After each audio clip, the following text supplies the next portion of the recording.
Bienvenue, mesdames, messieurs. Je suis ravi d'accueillir le talk de midi, Laurent Leloup, à cet rendez-vous très important qui permet justement de mettre en lumière le projet NICE. Vous allez voir que c'est un projet qui est vraiment riche et plateforme vraiment révolutionnaire. Et je suis vraiment ravi de pouvoir vous accueillir parmi nous. Bien entendu, il y aura une version replay, mais en tout cas, les personnes qui sont là peuvent poser des questions, peuvent interagir avec la personne qui va présenter son projet et va nous raconter la genèse, Ça pourquoi m'arrange il pas, je est, suis désolé.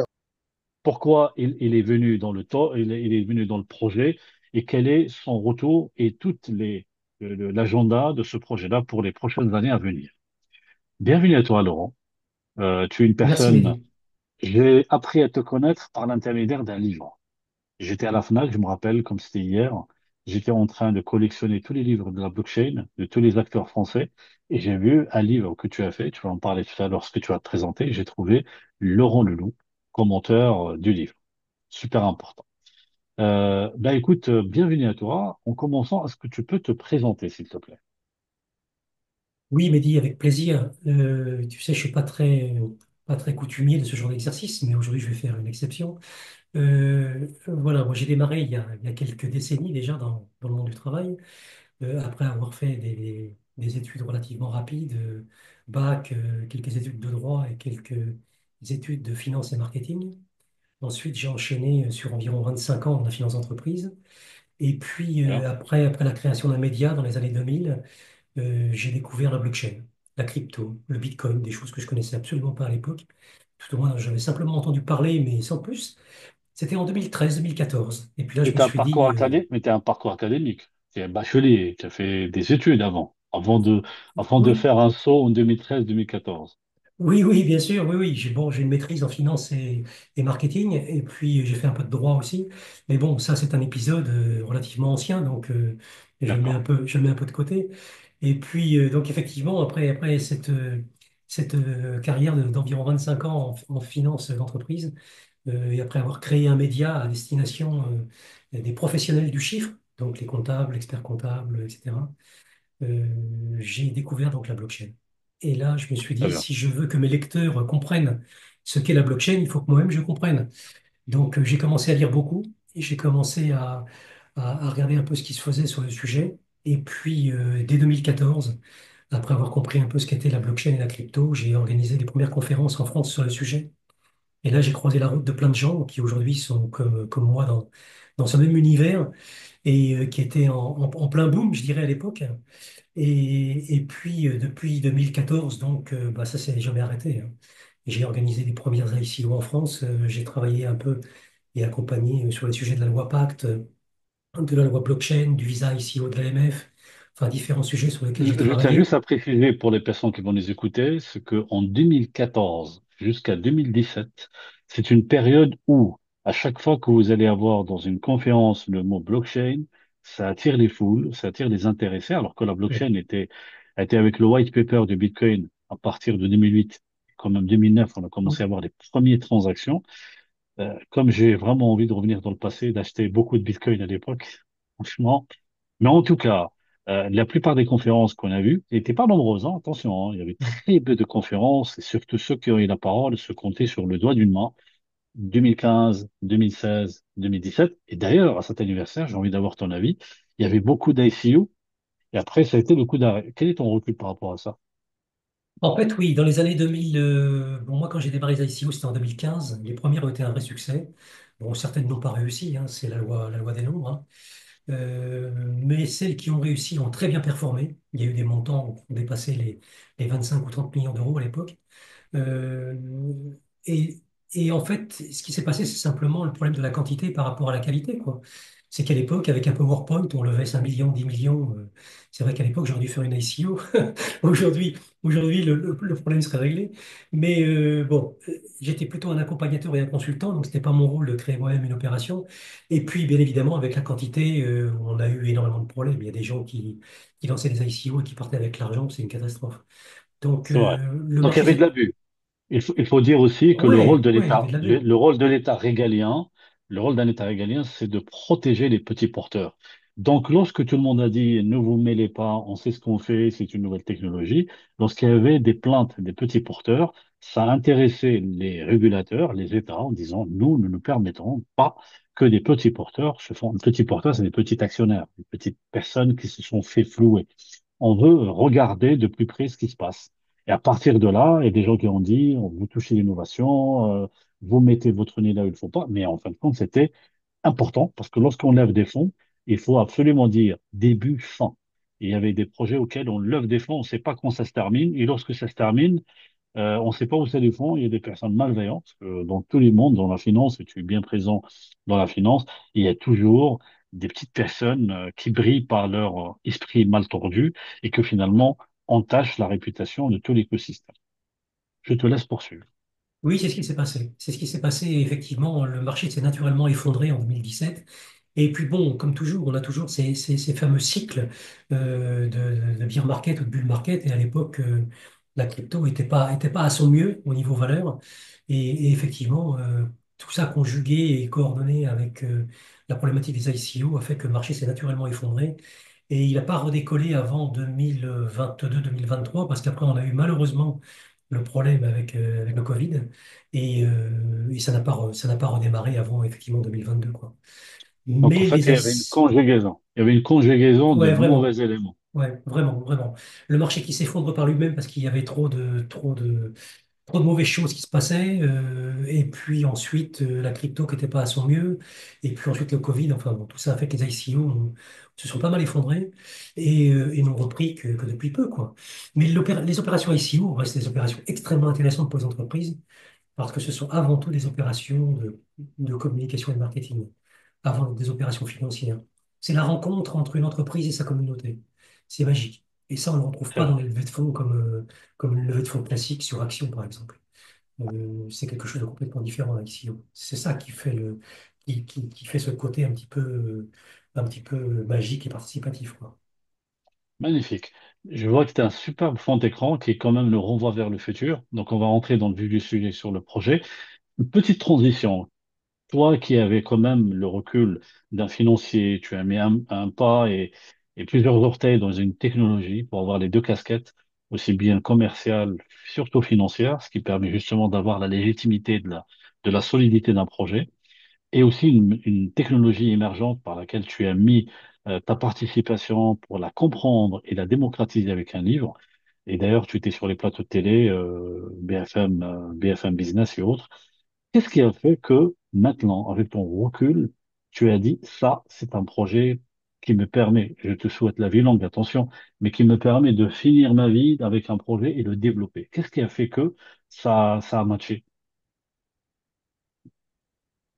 C'est toujours pareil, c'est la rencontre humaine, on va dire. D'accord?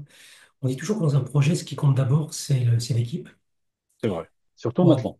Avant, c'était ouais, le projet. On peut lever des voilà. fonds, on peut lever sur un PowerPoint. Maintenant, vis-à-vis des VC, des investisseurs, on a envie de savoir, mais qui sont dans le projet? Oui, quelles sont les personnes dans le projet et quels sont les liens et les interactions qu'il peut y avoir entre les gens sur le projet? C'est ça qui est important.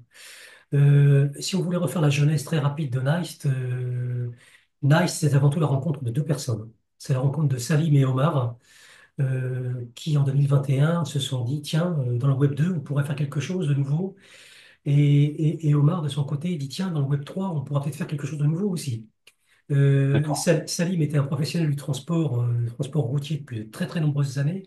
Et Omar était plutôt, lui, plus jeune en âge déjà, et donc quelqu'un qui était beaucoup plus tourné vers le Web 2 et vers le Web 3, pardon, Web 2, voire Web 3 et les innovations. Et ils se sont dit peut-être qu'on pourrait coordonner un petit peu nos idées, notre vision, et faire que le transport soit complètement différent. Et c'est ce qu'ils ont tenté de réaliser, et c'est ce qu'ils ont fini par réaliser sur 2021 et 2022, puis 2023, en développant une application qui va bientôt arriver sur le marché, là, début 2025. Donc il aura fallu presque 2 ans pour développer cette application qui est vraiment, vraiment tournée vers le Web 3. C'est vraiment amener le transport routier, transport express vers le monde du Web 3. C'était ça le but et la vision. Et puis moi j'ai croisé leur route début de cette année, 2024. On a commencé à parler du projet, on a échangé de plus en plus et ça a vraiment fité tout de suite, quoi. On s'est vraiment dit, là, il faut qu'on fasse quelque chose ensemble. Et Très bien. comme moi, je suis très Web3 depuis 10 ans, ben voilà, ça a fait. On dit toujours pour réaliser un projet, il faut qu'il réponde à un problème, il faut qu'il résout un problème et qu'il améliore un service. Lorsqu'on dit transport, on pense à plein de choses. D'ailleurs, ce qui est bien dans la photo d'illustration qu'il y a avec toi, on voit les scooters, les voitures électriques, les camions, le transport. Mais ça parle quoi, Naïs? Si tu peux plus ou moins nous parler un tout petit peu du projet. Qu'est-ce qu'il essaie? Et déjà, il s'adresse à qui? Il essaie de résoudre quoi comme problème ou comme proposition de valeur? C'est quoi le sujet de Nice afin que nous tous, on va se projeter dans le futur avec toi? Nice, avant tout, c'est l'idée de décentraliser au maximum tout l'écosystème du transport routier. D'accord? Et en particulier le transport express et au démarrage, en particulier sur l'Île-de-France. Parce qu'on va travailler de façon très, très étagée, étape par étape et pays par pays. D'accord? On a un premier projet qui s'appelle NICE Labs, qui est le laboratoire interne du groupe.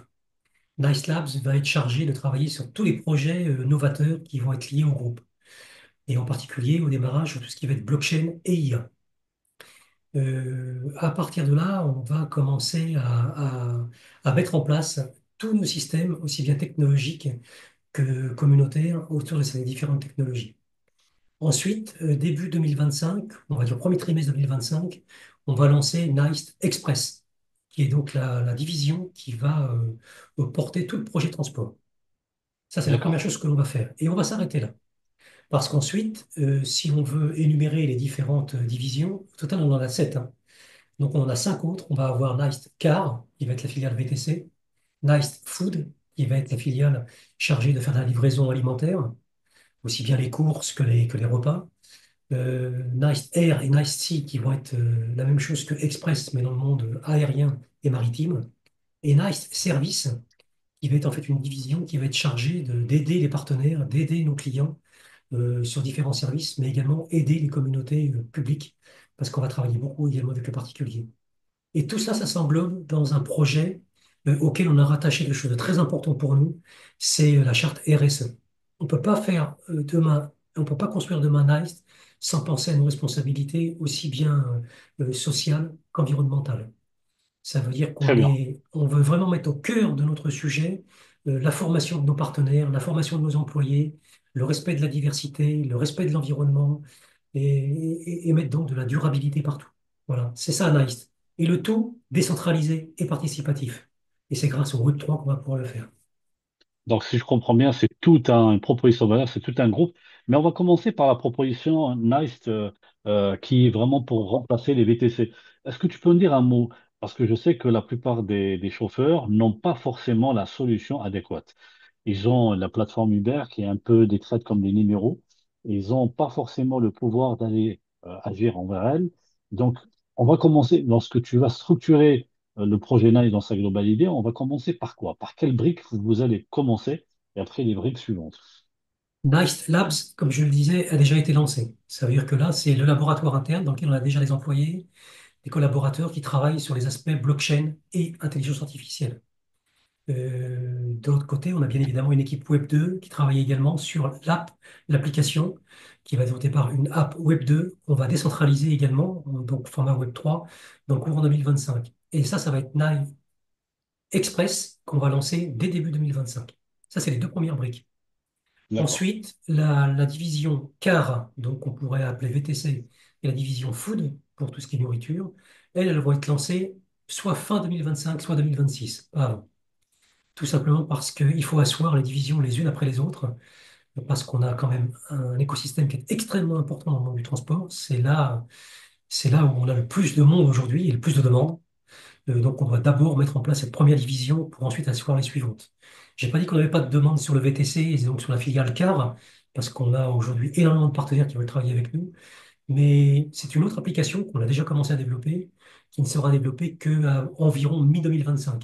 Donc D'accord. il faudra la mettre en circulation, la tester, la retester, pour qu'ensuite elle soit opérationnelle, peut-être, je dirais, troisième ou Parce quatrième que moi, trimestre. parce que moi, j'avais envie de dire, mais pourquoi ne pas commencer par celle-là? Parce que c'est une des choses auxquelles tout le monde comprend, Oui, comprend l'existence. Et après, selon moi, on peut avoir un nice. En tout cas, la vision que tu as explorée, c'est une vision solide, basée sur la réflexion et la maturation. Donc, moi, j'ai envie de te poser une chose pour que les personnes qui ne voient en replay et les personnes qui ont eu la chance d'avoir un agenda qui leur permet de venir assister, j'allais dire, est-ce qu'il y a une levée de fonds qui est prévue? Et si oui, quelle date? Et s'il y a une date, quelles sont les conditions de participer pour les personnes qui vont nous revoir? Eh bien, écoute, c'est une avant-première. Voilà, tout simplement. C'est-à-dire que c'est aujourd'hui qu'on va annoncer ce qui va se dérouler au niveau de notre opération, entre guillemets, financière, qui est une ICO, donc une vente de tokens, que l'on organise à partir de, on va dire, la semaine prochaine. On aurait voulu cette semaine, mais comme toujours, les agendas sont pas toujours faciles à respecter parce qu'on a quand même énormément de choses à mettre en place. Mais semaine prochaine ou plus tard, on va lancer ce qu'on appelle une vente privée qui va être ouverte à tout le monde,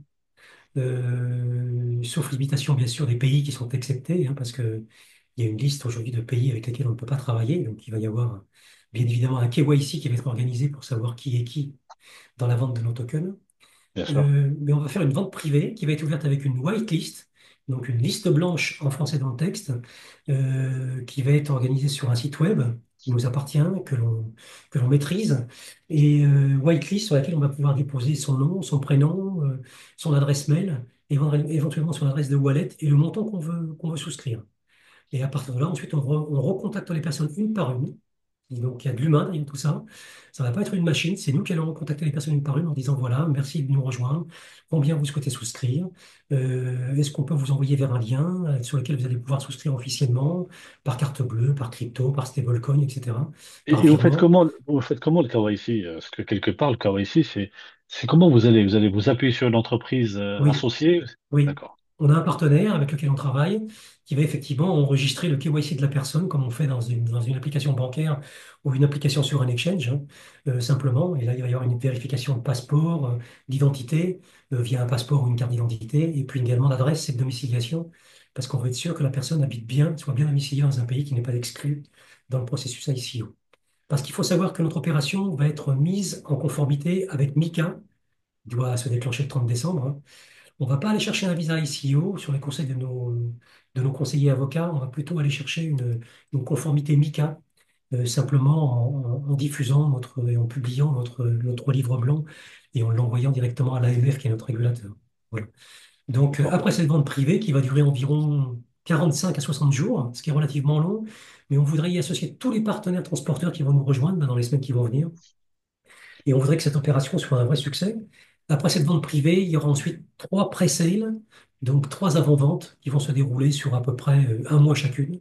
Et ensuite, il y aura une vente publique qui va se faire entre mai et juin, suivant notre calendrier, pour clôturer l'opération ICO. Et on va chercher un total d'environ 17 millions d'euros sur cette ICO globale. Uniquement. Voilà. C'est c'est le succès que j'ai envie de souhaiter. Donc, moi, j'ai envie de dire une chose. Euh, et c'est pas du tout du conseil d'investissement, mais c'est juste une remarque. On voit beaucoup de personnes investir dans les mêmes coins, des projets qui n'ont aucun sens, mais que le token prend de la valeur et sera plus malin d'investir sur un token auquel il est adossé sur des personnes physiques, sur un projet connu, sur un token établi et sur une vision. Ce sera le beurre et l'argent du beurre. Donc, quelque part, les personas des investisseurs, c'est des personnes qui veulent, justement avec la norme RSE, parce que moi j'étais très ravi, et j'ai fait quand même de la recherche sur ce projet avant le talk, bien sûr, parce qu'il y a des projets auxquels je ne les accepte pas. Donc, le fait que c'est RSE, le fait qu'il y avait déjà des personnes qui sont dans le transport depuis longtemps, le fait qu'il y ait quand même de la matière grise qui permet de les accompagner et qui est encadré, qui est strict, et c'est super important. Donc, ça fait que ce token, il a forcément, une fois que l'opération se réussit, donc les gens qui seront triés sur whitelist feront un excellent choix. Je n'ai pas envie de dire le mot investissement parce que il faut toujours investir ce que vous êtes capable de perdre, c'est très important. Il faut toujours mettre ce que vous êtes capable de mettre. Et nous, on n'utilise jamais le mot investir, mais on dit si un projet vous intéresse, qui est quand même RSE, qui a une white paper, qui a une équipe, c'est très intéressant de voir l'alignement de planète. C'est hyper important parce que mine de rien, les projets Memcoin, moi j'en ai plusieurs vus. Et à chaque fois que j'analyse un projet, je vois que il n'y a pas de portée, il n'y a pas d'analyse, il n'y a pas d'objectif. Je sais que si je mets de l'argent à court terme, je gagne, mais ça m'intéresse pas. Donc, j'ai envie d'investir sur un projet impact. Donc, la fin de toutes ces opérations, cher Laurent, on va dire juin, c'est fin de la partie. C'est-à-dire ceux qui ne sont pas venus avant sur la waitlist peuvent avoir sur la vente privée, mais c'est pas les mêmes critères, c'est pas le même prix, j'imagine bien, parce que finalement ceux qui viennent en avant auront la chance d'acheter ce coin. Comment il s'appelle le coin de Nest? Est-ce que tu peux me NST, rappeler? NST. NST. Donc forcément la valeur. Au jour d'aujourd'hui, il vaut combien le NST? En euros, à peu près. On va le mettre en prix public, il sera à 0,019 euros. Voilà, donc c'est presque rien, donc 0,019. Et Ça, le c'est pour les jour, personnes qui... voilà, et le jour de la vente privée, il sera 4 fois moins cher. Donc c'est ce qu'on a organisé dans notre tokenomics, hein. Donc D'accord. ça veut dire, ça veut pas dire qu'on fait un fois 4 quand on arrive sur le listing, ça veut dire qu'il est 4 fois moins cher, d'accord? Et pour répondre à ton objectif et à ta citation sur les mêmes coins, il n'est pas question aujourd'hui de faire une opération SEO pour faire du cash, quoi. Bien sûr. L'opération SEO, pour nous, c'est un projet d'entreprise. Donc, on a aujourd'hui une équipe qui est extrêmement motivée, mais qui est très jeune, beaucoup plus jeune que moi, bien évidemment. Donc, qui vise aujourd'hui c'est leur projet, quoi. Et c'est tous le projet de notre vie. Donc, là, on travaille pour les minimums, les 4 à 5 années qui viennent pour mettre en place toutes nos divisions et tous les C'est pays. pour cela. C'est pour ça que Parce moi, j'ai fait que, l'analyse que ce n'est pas un altcoin, c'est un projet à très longue durée. Et d'ailleurs, lorsque j'ai eu l'échange avec Céline et avant de faire ce talk, donc j'ai compris que lui croit vraiment dur comme fer de la pérennité de ce projet et ça m'a rassuré et ça m'a donné envie de m'intéresser un peu plus. C'est-à-dire, c'est une personne qui dit, il me parle de 2030, 2035, 2040. C'est qu'il veut vraiment que ce projet aboutisse. C'est vraiment rassurant. Donc, je récapitule. 0,019, lors de la vente privée, ça sera peut-être 4 fois moins cher, mais ça ne veut pas dire qu'il va faire fois 4, mais il voilà. se peut qu'il va faire fois 20. On ne sait pas. Oui, on Donc ne sait pas. voilà, on ne sait pas. Donc on ne le dit pas comme ça, ils vont pas nous dire oui, vous avez dit dans le talk. Non, Mais en non. tout cas, une fois qu'il y a de l'appétence, une fois qu'il y a de l'intérêt, une fois que le projet... D'ailleurs, qui va contester que le projet VTC ne marche pas? Personne. Tous ceux qui savent, qui s'occupent du transport, ils savent que toutes les plateformes ont résolu une partie du problème, mais pas tous les problèmes. Il y a encore des chauffeurs exclus. C'est-à-dire qu'ils disent, je suis sur Uber par défaut, parce que j'ai pas trouvé mieux. Mais si je peux trouver une plateforme qui m'offre d'autres avantages, au moins de sens, et que j'allais dire froid dans les rapports humains, je signe tout de suite. Donc, quelque part, Oui, moi je dirais que toutes les plateformes sont excellentes, hein. Aujourd'hui, on n'a pas d'a priori. Nous, on se positionne différemment, simplement. c'est Mais ça. aujourd'hui, ils peuvent travailler avec Uber, ils peuvent travailler avec Bolt, ils peuvent travailler avec plein de nos futurs concurrents. Ça pose pas de difficulté pour nous au niveau compréhension. Ce qu'il faut savoir, c'est que on apporte quelque chose de complètement différent, en fait. Donc ça veut dire que demain, les chauffeurs d'abord seront payés chaque semaine avec des taux de commission qui sont extrêmement intéressants parce qu'il va y avoir un vrai partage entre eux et nous, plutôt pour eux que pour nous, parce que nous, on est une plateforme. Il faut savoir que quand même, le patron dans une entreprise, c'est celui qui tient le volant, hein. Donc, c'est pas celui qui tient la plateforme. Donc, nous, on a beaucoup de respect pour les chauffeurs avec lesquels on travaille déjà, avec lesquels on va travailler dans l'avenir. Bien sûr. Ça veut dire que c'est eux qui vont gagner leur vie, c'est pas nous. Nous, on va jouer sur des volumes. On est là aussi pour gagner notre vie, mais nous, on va jouer sur des très gros volumes. Parce qu'on va travailler en France, on va Comment très vous allez rapide. faire, comment vous allez faire pour onboarder, par exemple, les chauffeurs français? C'est quoi moi, je connais plus ou moins une partie de réponse parce que tu me l'as dit, mais pour le public qui nous écoute, pourquoi l'équipe de Nice est plus crédible pour essayer de parler avec cette communauté de chauffeurs? Pourquoi? Alors, je ne sais pas si elle est plus crédible, mais je dirais simplement que peut-être qu'elle est plus légitime. Ça veut dire D'accord. qu'effectivement, aujourd'hui, l'équipe de Nice est principalement composée de personnes qui sont soit d'origine, soit domiciliées au Maghreb, d'accord? Et donc, effectivement, la diaspora a un effet extrêmement puissant au sein de l'écosystème Nice. Et aujourd'hui, on reçoit énormément de demandes. Je ne les ai pas chiffrées, mais elles sont très conséquentes, de chauffeurs, aussi bien dans le transport que de marchandises que de personnes, donc aussi bien dans le transport express que dans le transport VTC qui nous contactent en disant, mais parlez-nous de Nice, on veut savoir, on veut comprendre, pas simplement pour investir, mais aussi pour devenir des partenaires, des vrais partenaires, et qui eux-mêmes ont très bien compris la mécanique. Ça veut dire être payé plus vite, avoir plus de transparence, Nous, on va faire jouer notre communauté. Notre communauté, grâce au token, va pouvoir voter, va pouvoir gouverner sur les décisions non pas stratégiques, hein, qui sont réservées au board, mais sur des décisions qui peuvent être comment on peut modifier l'application, comment on peut faire que on peut pénétrer dans un pays plus rapidement, comment on peut faire pour recruter plus de monde, est-ce que ce qu'on fait c'est bien, est-ce que, etc. Ça va être ce qu'on va pouvoir faire avec le token. Le token, c'est pas juste quelque chose qu'on va vendre et que certains vont acheter avec peut-être une plus-value. Non, c'est pas le but. Le but, c'est que le token demain soit vraiment un outil qui nous permette de pouvoir rentrer dans l'application. Grâce au token, on va avoir des remises sur les prix. Grâce au token, on va avoir une priorité sur les accès. Dans les- Ça sera un token d'utilité, si je comprends bien. Il est 100% utilitaire. Il n'a aucune vocation à être sécuritaire. C'est un vrai token d'ICO, comme on le conçoit chez un régulateur. On y veille et on y veillera toujours avec une durée de Un, vie qui ch- est extrêmement longue parce un qu'on a chauffeur plus, qui, on a plus excuse-moi, un d'un chauffeur tiers, qui, on a plus d'un tiers de notre supply qui est déjà prévu pour la communauté, hein. Donc c'est vraiment énorme. un chauffeur, il a acheté des jetons Nice. Quel est l'intérêt d'acheter ce token pour un chauffeur? Est-ce que le fait, il est détenteur d'un pouvoir de gouvernance, de pouvoir de vote, ou est-ce que c'est le token qui lui permet de rentrer dans la communauté? Qu'est-ce qu'il offre ce token? Est-ce que quelqu'un te dit, voilà, j'achète pas le token, mais j'ai envie d'être chauffeur Nice? Est-ce que c'est possible? Bien sûr, bien sûr, à partir du moment où on décorrèle les deux, hein, ça veut dire qu'on va décorréler Web 2, Web 3. D'un côté, on a effectivement des chauffeurs qui ont envie de travailler dans la communauté NICE, ils seront les bienvenus et ils sont les bienvenus. Et de l'autre côté, s'ils veulent effectivement, à partir du moment où ils rentrent dans NICE, ils vont automatiquement adhérer à tout l'écosystème qui va être complètement gouverné par le token. Quel est l'avantage pour eux d'avoir le token par rapport à un chauffeur qui ne l'a pas? Donc, il faut avoir un avantage. Ils auront nativement le token dans leur application. D'accord? Donc, ils n'auront même pas besoin d'aller le chercher. Il sera nativement dans leur application et ils vont travailler avec. Ça veut dire qu'ils vont pouvoir accepter du token de la part de gens qui montent dans leur VTC ou qui vont organiser avec eux un transport de colis. Donc, à partir de ce moment-là, le token va être nativement dans l'application et nativement dans les transactions. D'accord. Ensuite, ils pourront l'utiliser, eux, effectivement, s'ils veulent, pour avoir plus de gouvernance peut-être sur la plateforme. Mais dans tous les cas, ils seront récompensés en token. Leur fidélité et leur excellence dans leur travail va être récompensée en token. Et ce token, demain, ils pourront l'échanger contre de l'argent, c'est-à-dire contre du cash. Voilà, c'est ça le token Nice. Donc, il y a toujours une liquidité qui permet qu'ils peuvent passer du token à une convergence cash. Et Sans problème. s'ils veulent garder leur token le plus longtemps possible, avec le progrès de l'entreprise, ils pourraient plus ou moins avoir un intérêt de pouvoir le faire. Ils ont tout intérêt OK, à le garder parce que toutes les personnes qui gardent le token et qui stake, comme on dit le token, ont des rendements. Ça veut dire que plus on a du token en stock et plus on a du rendement et plus on touche un revenu passif. Donc voilà. c'est ça le token. Il a énormément de fonctionnalités. Énormément. Donc, je remets. Donc, la semaine prochaine, ça sera ce que tu m'as dit, hein, l'ouverture.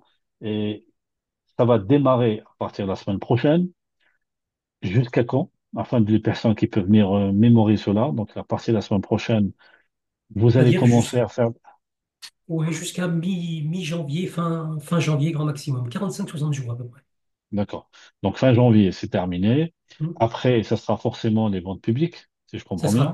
trois avant-ventes, oui, publiques, 3 avant-ventes. Et d'environ 3-4 semaines chacune. bien entendu. Et à partir de là, ça permet aux gens de pouvoir participer. Et j'ai une question qui est de Karim. Il a dit, est-ce que sur quelle blockchain ce token il a été créé? Même, voilà, je ne sais pas si tu as la réponse à ça. Oui. Au départ, on avait travaillé sur Avalanche, on a développé un smart contract sur Avalanche et rapidement, on a commencé à trouver plus de scalabilité et moins de frais, moins de gaz sur une blockchain qu'on avait commencé à étudier déjà depuis quelques temps parmi d'autres et qui a été retenue, c'est Solana. Donc, on a retenu définitivement Solana pour le projet et on est en train de développer là, les nouveaux smart contracts sur Solana et c'est là-dessus qu'on va travailler. D'ailleurs, c'est publié dans le white paper hein, qui est public, qui est en ligne. Et on a choisi Solana et on travaille également sur d'autres blockchains pour d'autres types de projets internes au groupe, mais c'est sur Solana qu'on va d'abord démarrer. Ok, très bien. Donc, c'est la réponse à la première question de Karim. Je le remercie. Deuxième question de Karim. Il a dit, est-ce que vous avez un testnet de votre projet? Est-ce que vous avez un testnet? Alors ça, c'est en cours aussi. On va commencer à travailler sur cela. On a voulu commencer par publier et ensuite on va publier effectivement quelques éléments techniques, on va dire avant la fin du mois de décembre, raisonnablement. D'accord. Sur quel site les personnes peuvent se connecter pour pouvoir participer? Alors aujourd'hui, le site n'est pas ouvert. Aujourd'hui, le seul site qu'on a ouvert, c'est le site de Nice Express, d'accord? donc Mhm. neist.express. Et le site corporate de l'entreprise, ça va être neist.eu, comme Europe. Et ensuite, on va ouvrir les sites Neist Labs, etc. euh, de façon continue sur les semaines qui vont venir. Et sur le site Neist Express et sur le site neist.eu, il y aura un lien vers la souscription. On va confirmer que le projet est un projet européen auquel l'entreprise elle est basée en France. Est-ce que tu Oui, me le confirmes? bien C'est sûr. pas aux îles Caïmans, c'est pas dans les îles exotiques, c'est Non, non, vraiment en non, on est France. basé à Paris, à vue des Champs-Élysées, voilà. Voilà. Et Parce que on publie nos comptes, on est complètement français, il n'y a aucun problème. donc la traçabilité pour ceux qui disent c'est un projet qui est dans les îles exotiques, Non. c'est exactement, c'est voilà. Très bien. Qu'est-ce que j'ai envie de dire aussi? C'est pas uniquement un projet européen, il faut le savoir, hein, parce qu'on vise la France, bien évidemment, c'est là où on est tous, mais on vise très rapidement également une extension vers le Maghreb, il faut le savoir, parce qu'on a beaucoup, beaucoup de personnes qui nous demandent sur place et on a un marché qui est extrêmement vaste et puissant qui doit se dérouler là-bas. Donc on va commencer avec les trois pays qu'on connaît, hein, principalement, hein, à savoir la Tunisie, l'Algérie et le Maroc, avec lesquels on devrait et on va travailler rapidement. Et ensuite, on va Très bien. s'étendre sur le reste de l'Europe. Ok. Est-ce que parmi le public, il y a d'autres questions à poser à M. Laurent Leloup? Il faut en profiter tant qu'il est parmi nous. D'autant plus que le Maghreb, moi je sais que Hubert, il a snobé le Maghreb, il a dit oui, ça ne m'intéresse pas. Lorsqu'il a vu Yassir lever 175 millions d'euros, il a dit mince, flûte, zut, pourquoi je ne suis pas intéressé? Plus tard, ça me fait penser à l'entreprise Orange, lorsqu'elle a eu les prix des licences de téléphone en Algérie, il a dit c'est trop cher. Lorsque Orido est venu s'installer et vu les nombres d'abonnés, ils ont dit zut, flûte, j'aurais dû m'intéresser. Donc là, je pense que les opérateurs, ils ont retenu la leçon. C'est un peu le revers du Minitel français, mais à plusieurs reprises. À chaque fois, on dit non, c'est pas intéressant. Ah, non, c'est intéressant. C'est intéressant. En tout cas, je te remercie beaucoup pour cette, C'est moi qui te remercie. j'allais dire, pré-teaser, parce que mine de rien, je te remercie d'avoir accepté et de proposer d'informations sur ce talk, parce que l'information n'est pas ailleurs. Donc, on remarque bien que, comme le white paper, il est prêt, mais plein d'informations sont pas encore annoncées. Et lorsque ça annonce, ça défile et que les premiers venus sont les premiers servis. Et je suis ravi de recevoir dans le talk aussi bien le scoop de cette information. Comme on dit, les questions du public, elle est ouverte. Si vous avez une question, vous pouvez la poser, prendre même la parole si vous souhaitez. Sinon, je laisse le mot de conclusion à notre invité. Tu étais super, hein. Donc, c'était clair. D'habitude, lorsque la personne n'est pas claire, il y a plein de questions. Là, je pense, avec les questions de Karim, C'est gentil. on a fait le tour. C'était genre un très bon signe. Est-ce que tu peux me dire un mot de conclusion pour résumer la proposition de valeur de Neist et pourquoi c'est fou comme projet? On a toujours dit, si on revient 20 ans en arrière, on aurait investi chez Google, chez Facebook. Donc, on a toujours des projets qui ont un sens.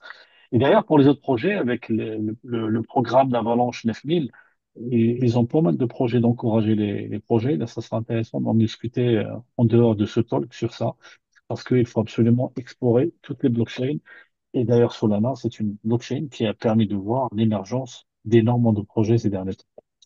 Est-ce que vous avez d'autres questions? Sinon, je te laisse faire ta conclusion, mon cher. Bon, pas de questions. Là, tu peux donner ta conclusion, mon cher Laurent, avant de te libérer. Un mot de la fin. Bah, en fait, si je devais résumer, ça serait simplement en parlant du teaser qui est au-dessus de ma tête, hein. C'est vrai qu'aujourd'hui, nous, ce qu'on veut, c'est blockchainer la route et blockchainer la route qui nous attend, pas simplement la route des chauffeurs, mais la route qui nous attend. D'accord? Donc, ça veut dire qu'on va emmener tout cet univers dans le Web3. C'est vraiment notre vision et notre très ferme volonté d'amener le transport, qui soit le transport de marchandises ou le transport de personnes, dans le Web3. Décentraliser tout Très bien. ça, mettre l'humain au cœur de notre projet et faire que tout ça soit un monde participatif et durable. C'est ce qui nous attend pour les prochaines années et c'est ce qu'on va faire chez Neist, aussi bien en Europe que dans tout le continent africain. Voilà. Donc, ça commence en France et après, ça va voyager. Quel est le pays le plus, j'avais posé cette question avant justement dans la conclusion. Le premier pays, c'est la France, bien sûr. Le Oui. deuxième pays européen auquel vous visez, c'est lequel?